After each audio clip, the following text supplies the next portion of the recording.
सिंहवाहिनी बेसरे माँ भद्रकाली भद्रकर अधिष्ठात्री देवी माँ भद्रकाली सप्तमातृका बेसर आज हूँ चतुर्थ दिन माँ आज श्रद्धालु को सिंहवाहिनी बेसरे दर्शन देउछंती। दुर्गतिनाशिनी माँ दुर्गा बेसरे सुसज्जित होइछंती माँ भद्रकाली सिंह उपरे माँ विराजमान होगा सहित हाथ त्रिशूल खड्ग और चक्र धारण कर महिषासुर वध कर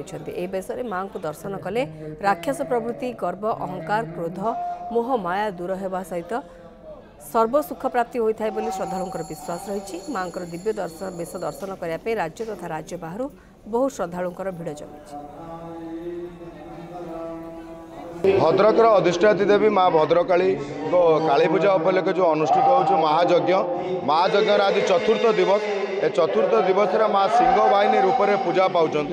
ये सिंहवाहिनी भेष दुर्गतिनाशिनी विपद हारिणी माँ आज माँ भद्रकाली स्वयं दुर्गा रूप में आज पूजा पाँच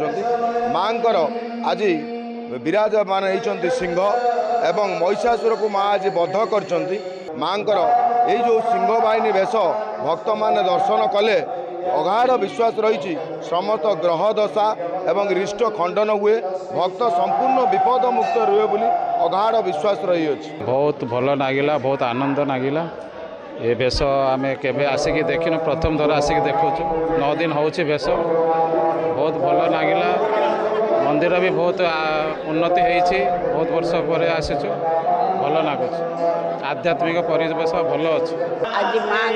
भद्रकाली एटा आम जन्म स्थान ये आम पूजा करूँ पिला दिन आसिलु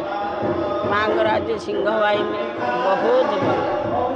माँ तो पादर धूली दे ठार बड़ी जन्मे जन्मे गुण गाँव तोते कर जपा माँ माँ माँ माँ।